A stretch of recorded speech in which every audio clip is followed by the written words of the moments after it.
예수님은 부활하셨는데 아직 그것을 믿지 못하고 또 모르던 이 두 제자는 슬픔과 절망 가운데 엠마오로 가고 있었죠.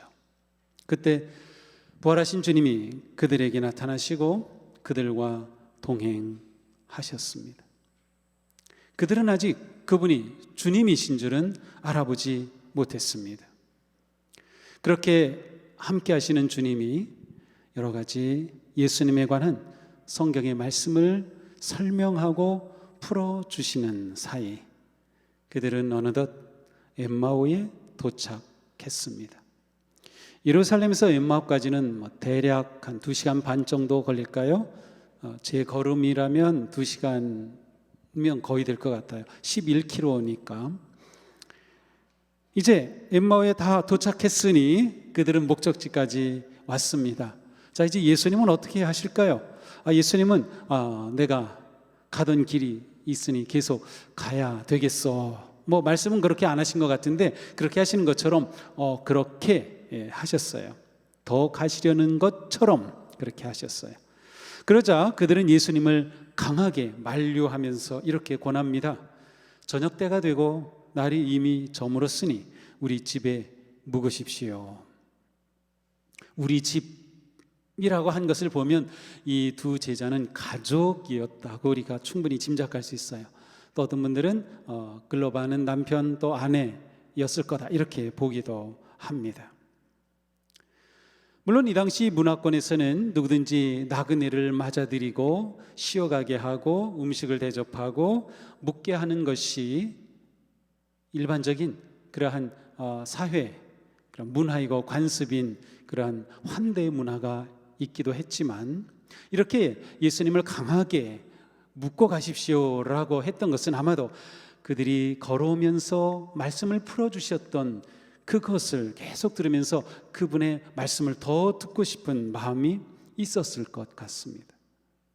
이미 그들의 마음에서는 변화가 일어나고 있었던 거죠. 예수님은 이들의 호의를 받아들이셔서 그 집에 들어가십니다. 그리고 그 집에서 저녁 식사가 준비되죠. 자, 식탁에 앉으신 예수님이 빵을 가져서 축사하시고 떼어 그들에게 주십니다. 이상하지 않나요? 왜냐고요? 예수님은 이 집에 손님으로 초대된 겁니다. 우리 집에 묵어 가십시오. 그런데 지금 예수님이 하시는 행동은 손님이 하는 행동이 아니고 집 주인이 하는 행동입니다. 빵을 들고 떼어 감사하고 축사하고 주시니 말이죠. 그렇습니다. 일반적으로 유대인의 식사에서는 그 집의 가장이 식사를 위해 식사 기도를 합니다. 그리고 그 식탁을 축복합니다. 이것이 그들이 식사하는 식사 예절입니다. 그러니 예수님이 빵을 가지사 들어 축사하시고 떼어 주셨다는 것은 마치 이 집의 주인과 같이 가장과 같이 그렇게 행동하신 것입니다. 그리고 그 주님은 오히려 이 두 제자를 그 식탁에 초대하신 거죠. 이렇게 예수님이 떡을 떼어서 주시는 순간 놀라운 일이 일어났습니다. 누가는 이 순간을 정확하게 이렇게 기록하고 있습니다. 떡을 떼어 주실 때 두 제자의 눈이 밝아져 그분이 예수님인 줄 알아보았습니다. 제자들의 눈이 밝아졌습니다. 여기서 밝아졌다는 말은 하나님의 놀라운 역사로 거룩한 계시가 드러났다는 뜻이에요. 예수 그리스도 하나님이신 그분이 나타나신 겁니다. 진리가 드러난 것입니다. 계시가 그들에게 나타난 것이죠. 절망과 슬픔에 빠져있던 제자들은 이렇게 빵을 떼어주시는 순간 눈이 밝아져 그분이 주님이심을 알아보았습니다. 지금까지는 눈이 가려져 예수님을 알아보지 못했으나 이제는 그들의 눈이 열려 예수님을 보게 되었습니다. 그런데 이렇게 그들이 예수님을 알아본 순간 예수님은 그 자리에 계시지 않았습니다. 이 신비한 체험 속에서 그들은 서로 말합니다. 그래서 그분이 우리에게 말씀하시고 성경을 풀이하여 주실 때에 우리 속에서 마음이 뜨거워지지 않았던가? 그러고 보니까 우리가 그분이 와서 동행하는 동안 우리의 마음이 뜨거워지고 우리 마음에 변화가 있었던 게 그렇지 않았나라고 말하는 겁니다. 그들은 예수님의 환상을 본 것이 아니고 부활하신 예수님을 실제로 만나고 그 주님을 체험한 것입니다. 그들의 뜨거워진 마음, 그들이 열려진 눈이 그 증거입니다. 이로 인해 그들은 예수님의 부활하심을 믿게 되었고 확신하게 되었습니다. 눈이 열려지고 마음이 뜨거워진 그들은 이제 행동합니다. 두세 시간 걸어서 겨우 도착하고 이제 저녁 식사를 하던 참인데 그들은 그 밤에 즉시 일어나 예루살렘으로 돌아갔습니다. 예루살렘에 가보니 11제자와 다른 사람들이 다 모여 있습니다. 이 사람들은 이 돌아온 두 제자를 보더니 이렇게 말합니다. 주께서 과연 살아나시고 시몬에게도 보이셨소. 부활하신 주님이 시몬을 만나주셨다는 겁니다. 시몬이 보았다는 겁니다. 우리도 주님을 만났는데 이 두 사람도 그들에게 이야기합니다. 길에서 일어난 일, 그리고 예수님이 떡을 떼어주실 때 무슨 일이 자신들에게 일어나는지 그들에게 다 이야기합니다. 부활의 주님을 증언하는 증인이 된 거죠. 증인이 됐어요. 우리는 지난주일 다가오신 주님께서 성경을 풀이하여 주시고 설명하여 주실 때 제자들의 마음이 뜨거워짐을 생각해 보았습니다. 오늘 말씀에서는 제자들이 주님이 축사하시고 떡을 떼어 주실 때 그들의 눈이 열려져 주님을 알아보게 된 그 말씀을 보게 됩니다. 이처럼 누가는 엠마오 여정을 통하여 말씀과 식탁이 서로 연결되어 있음을 보여줍니다. 부활하신 주님은 얼마든지 다른 방법으로 제자들과 만나실 수 있었습니다. 다가오는 그들 앞에 갑자기 뿅 나타나셔가지고 나다 이렇게 하실 수도 있고 얼마든지. 그런데 주님은 말씀을 풀어주시는 성경과 식탁에서 그들의 눈이 열려지는 그러한 방법을 택하셨습니다. 엠마오의 이야기를 통해서 누가는 부활하신 예수님이 함께 하심을 경험하는 방식을 보여주신 겁니다. 말씀과 식사라고 하는 두 테이블이에요. 말씀이 선포되는 테이블과 식사를 나누는 테이블, 바로 그 틀을 보여주신 겁니다. 예수님이 부활 승천하신 이후 부활의 증인인 성도는 말씀과 식사로 상징되는 성경, 진리의 계시, 그리고 부활의 주님이 임재하시는 식탁의 교제를 통하여 그리스도의 고난과 부활과 함께 하심을 믿는 부활 생명의 공동체를 이루었습니다. 말씀과 성찬은 그리스도인의 신앙 여정의 중심입니다. 말씀과 성찬은 예배의 두 기둥을 이룹니다. 그러므로 처음 교회 성도들은 모여서 부활의 주님을 예배할 때마다 말씀을 가르쳤고 그리고 떡을 떼는 일에 힘썼습니다. 사도행전 2장 42절에서도 그들이 사도의 가르침을 받아 서로 교제하고 떡을 떼며 오로지 기도하기를 힘쓰니라. 교회는 모여 주님을 예배하죠. 그런데 그 예배 중심에 말씀과 주님의 식탁이 있어요. 사도들은 말씀과 떡을 떼는 일을 결코 둘로 나누어 생각하지 않았습니다. 말씀과 성찬은 언제나 하나였습니다. 성찬 없이 말씀만 있다면 삶과는 무관한 머리에만 머무는 신앙이 됩니다. 또 말씀 없이 성찬만 있다면 상징의 덫에 갇힌 미신이 되고 맙니다. 말씀과 성찬이 하나가 될 때 그리스도의 삶은 진정한 진리와 생명의 삶으로 인도됩니다. 삶의 무게로 지치고 영의 눈이 가려졌을 때 예배를 통하여 말씀을 듣고 받고 생명의 떡을 나누며 언약의 잔을 받을 때 우리의 눈이 열려지게 됩니다. 진리의 말씀이 실제가 됩니다. 코로나의 위기 속에서도 우리가 예배를 쉴 수 없는 이유가 여기에 있습니다. 무엇보다도 우리가 예배를 지켜야 하는 이유가 여기에 있습니다. 대면이든 온라인이든 우리가 영과 진리의 예배를 반드시 지켜야만 하는 이유가 여기 있습니다. 부활의 주님을 우리는 말씀과 식탁을 통해서 만나기 때문입니다. 예수님이 빵을 떼어주시면서 하신 말씀은 성찬의 거룩한 4가지 행위를 그대로 보여줍니다. 예수님은 떡을 들고 축사하시고 떼어 주셨습니다. 물론 누구든지 빵을 먹으려면 이렇게 할 수밖에 없어요. 당연히 빵을 들어야죠. 감사해야죠. 그리고 떼야죠. 그리고 먹어야 하는 것이죠. 그러나 예수님의 이 행위는 곧장 성찬과 연결되며 성찬의 의미를 그대로 드러냅니다. 예수님의 4가지 이 행위는 잔을 주신 내용이 없을 뿐 성찬에서 행하는 그 모든 중요한 행위를 그대로 담고 있습니다. 예수님이 조금 더 머무시면서 이제 빵을 떼어 주신 후에 자, 잔을 받아라 하시면서 잔까지 주셨으면은 완벽한 성찬의 틀이 형성이 될 것 같아요. 그런데 예수님은 떡을 주시고 나서 사라지셨어요. 그러나 이 장면을 보면서 누구든지 당연히 그 자리에는 잔도 있었습니다. 이것만 가지고도 충분히 이것은 예수님이 식탁의 주인이 되셔 그들을 초대하시고 그리고 성찬의 이 거룩한 행동을 그들에게 보여주심을 누구나 다 알 수 있습니다.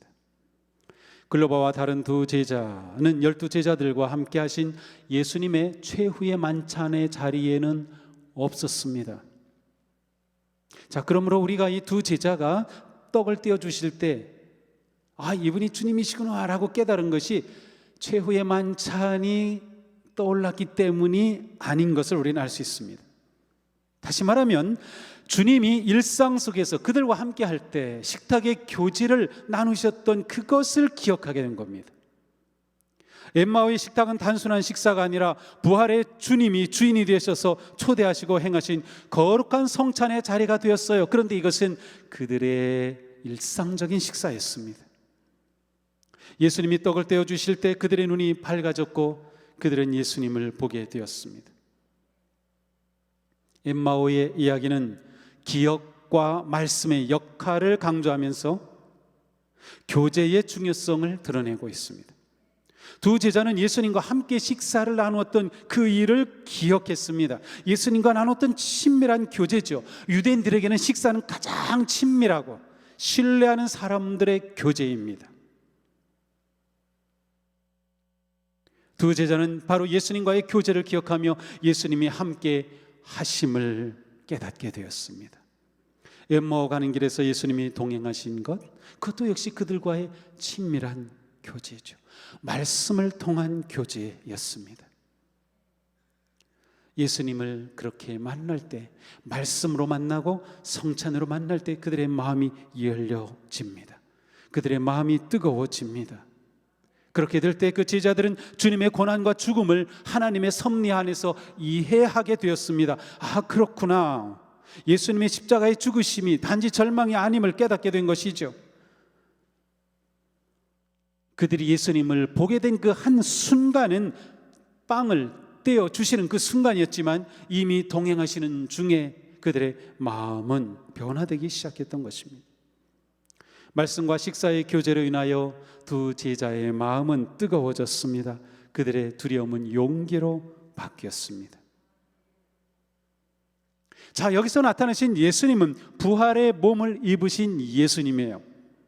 물리적이고 육체적인 한계를 지녔던 십자가에 달려 고난당하고 죽으시기까지 가지고 있었던 육체의 예수님과는 전혀 다른 부활하신 몸이었습니다. 2 제자가 예수님을 알아보지 못한 것도 어쩌면 예수님의 그 부활하신 몸이 이전의 몸과는 본질적으로 달랐기 때문일 수도 있습니다. 부활의 몸을 입으신 주님은 예루살렘에서뿐만 아니라 엠마오에서도 제자들에게 동시에 보여주셨어요. 시몬에게도 나타나셨다니 언제 나타나신 거죠?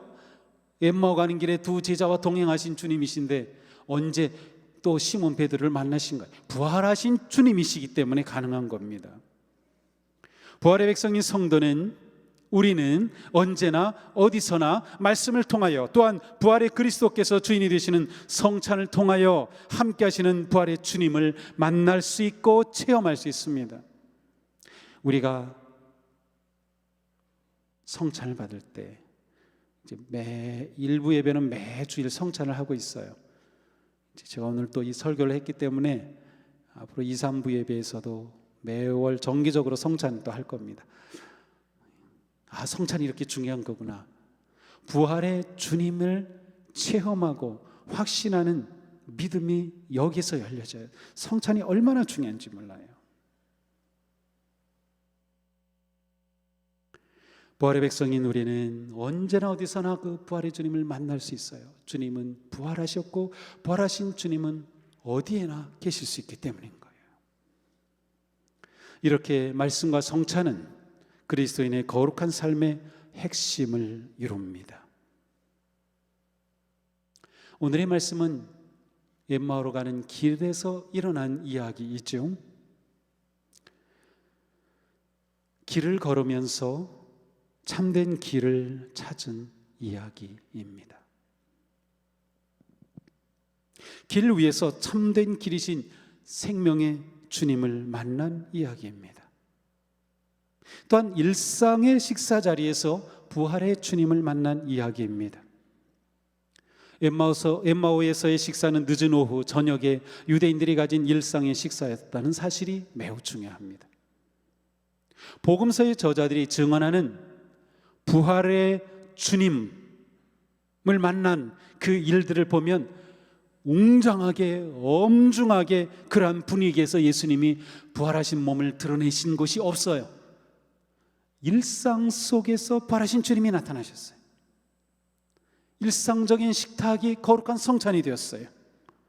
길을 걸어가는 일상의 걸음이 진리와 함께하는 걸음이 되었던 것이죠.